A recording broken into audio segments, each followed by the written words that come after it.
Empecé a los 9 años en el colegio en mi cole, en la Vila. Me apunté a las escuelas municipales y a raíz de eso pues empecé a entrenar en un club. Todo el mundo tiene que pasar por un club antes de llegar a las selecciones, eso es evidente. Yo antes estaba en el club en Vitoria, en un club en el Betia Aurrera. La culpable y la responsable de que yo haga gimnasia, pues mi hermana. 2 de mis primas hacían gimnasia. Y mi padre me llevaba todos los días a Alicante. Yo conocí a Marta en Montemar, ella ya estaba, porque ella empezó más pequeña, yo empecé mayor, yo tenía 10 años. Bueno, primero estaba en la cantera, luego me pasaron al pabellón. Igual si llego a empezar con 4 años, con 10 ya no estoy. Yo empecé con 6 años. Empecé a competir un poquito a nivel nacional. Que sí, campeonato de Álava, campeonato de Euskadi. Y es cuando me llamaron para hacer una prueba. Se hacen controles para la selección. Me concentraron en Barcelona. Y me rechazaron por ser bajita. Y a los meses me llamaron por teléfono. Y me convocaron para una prueba para el Europeo Junior. Me dijeron que si quería probar en el equipo nacional, que la única condición que me ponían era que tenía que adelgazar 3 kilos. Es difícil encontrar en una misma persona todo tipo de condiciones. Yo no había conseguido méritos así a nivel nacional. Yo no he sido una gimnasta espectacular. Yo creo que las condiciones físicas sobre todo y que las ganas de trabajar y luego la fuerza de voluntad que tienes que tener para ir, entrenar, dejar a tu familia, entrenar muchas horas, dejar muchas cosas solo para dedicarte a la gimnasia.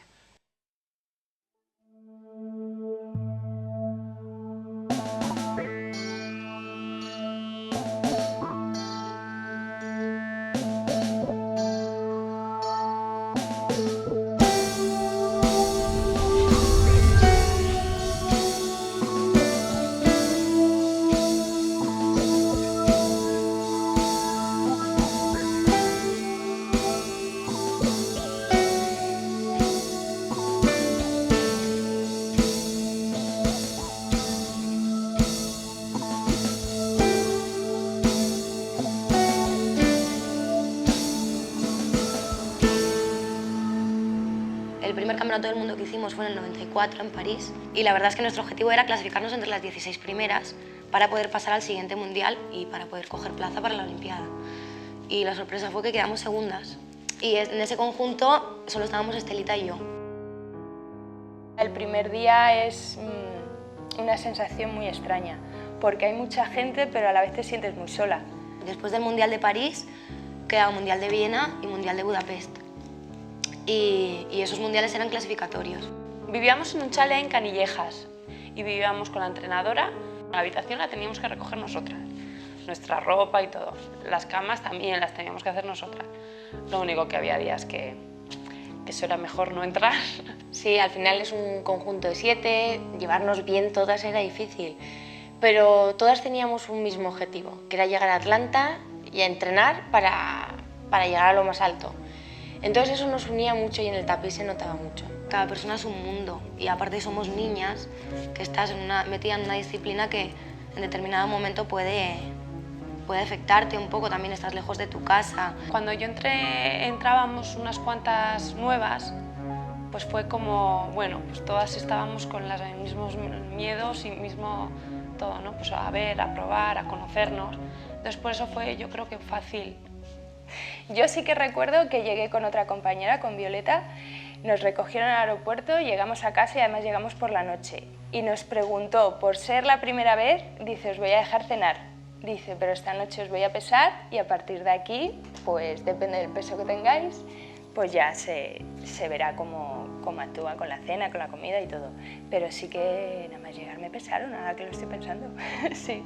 Eso del peso es un control que nos hacían. Nosotras teníamos que tener un peso concreto cada una. Dependiendo de tus cualidades, pues tenías la dieta. Nosotras teníamos una dieta controlada por un médico. Yo creo que hay maneras y maneras de controlar el peso a gente de 14 años o menos.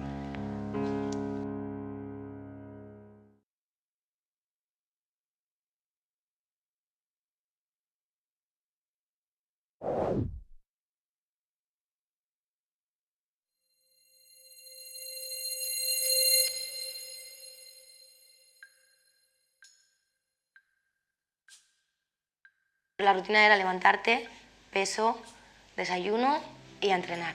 Levantarnos, pesarnos, desayunar, íbamos a entrenar toda la mañana. Hacíamos ballet, hacíamos preparación física, depende de la temporada. Aparato, hora y media de ballet todos los días, hora y media de trabajo de manejo de aparatos específica, Volvíamos a comer, teníamos 1 hora y media de descanso. un poquito de siesta o cada una hacía lo que más le gustaba, igual escribías una carta. Volver a entrenar. a las 4 volvíamos a ir a entrenar y no teníamos horario fijo, o sea que depende cómo iba el entrenamiento, pues acababa 1 hora u otra, más o menos entrenabas 8 horas. Una vez tenías montado el ejercicio, empezabas con partes. Hay que hacer 25 veces esta parte, bien, hasta que no llegaras a 25, te he exagerado un poco, pero hasta que no llegaras a 25 no cambiabas de parte, seguías la siguiente y luego todo entero. Y hasta que no cumplías tu plano, teníamos un plano, la entrenadora, hay que hacer tantos ejercicios con 0,10 de fallo como mucho. Y 0,10 es a lo mejor un botecito de pelota. Entonces, claro, a lo mejor empezabas el ejercicio y llevabas 10 enteros, se te caía la pelota al principio del ejercicio y sabías que tenías que acabar y no te iba a contar.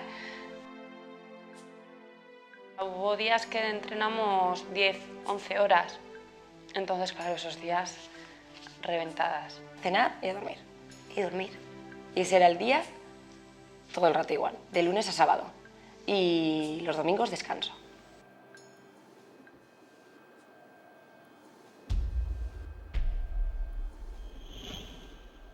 Cuando podíamos salir, pues normalmente nos íbamos por ahí al centro comercial, porque podíamos salir solo por la mañana, cuando abría, o sea, por el día, quiero decir, a las 9 de la noche o así ya teníamos que estar en casa. Los domingos era el único día libre que teníamos, o en el cole también, cuando íbamos al cole, en los recreos era, pum, tiendecita, y bolsillos llenos, mangas llenas, bueno, nos las montábamos bastante bien. Es que nos dejaban comer chicles, aunque tuviesen azúcar y tal, pero claro, empezábamos diciendo, bueno, pues tráeme 10 chicles, luego por 50, por 100, y a 500 chicles hemos llegado a pedir, cada una. Hombre, había días de registro y historias, es que es un mundo, parece un mundo aparte, la verdad. Los registros eran porque lo que no comías era pan, chocolate o chucherías, que era lo que realmente nosotras sí que queríamos. Lo prohibido, pues a eso vamos. Entonces tú sabías que igual podían, cuando tú llegaras a casa, te podían abrir la puerta y directamente decirte, enséñanos la mochila. Entonces más o menos ibas tanteando cómo era el día o a lo mejor tú escondías tu tableta de chocolate pues debajo del colchón o en un muñeco que tenía cremallera o en las fundas de las almohadas o en tu ropa íntima, en cualquier sitio. Pero registraban nuestras habitaciones porque en un momento dado ellas se olían que podíamos tener comida. O sea, yo en ese momento lo vivía normal y era pues un poco... Era el día a día y era lo único, o sea, que tenía de emocionante aparte de hacer lo que te gustaba, ¿no? Era un poco, pues vamos a esconderlo entre la cama, no sé cuánto, yo qué sé. Y era un poco pues ese mundito. Luego también Emilia tenía un perrito muy bonito que olía todo y entonces encontraba comida también, pero bueno, te exponías a llegar ese día a casa y si hay registro, igual me pillan. O mientras estás registrando a una la mochila, tú la estás sacando por el otro lado y lo tiras para el otro lado y lo escondes, o ese día no hay registro y puedes esconder la comida. La dieta era igual para todas, lo que pasa que dependiendo del peso, pues a lo mejor unas cenaban entero, otras cenaban medio y otras no cenaban, o cenaban fruta, mejor dicho. El segundo año ya desarrollas un poquito más, ya no es tan fácil quitarte a lo mejor 1 kilo, cuesta un poco más.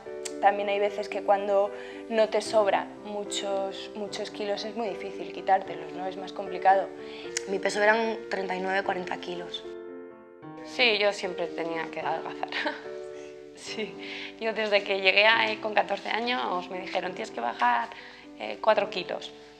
Y bueno, empecé poco a poco, pero como no llegaba al peso que me mandaban, me subieron un poco. Para aguantar un entrenamiento de 8 horas diarias tienes que estar bien alimentada, si no es imposible que lo soportes.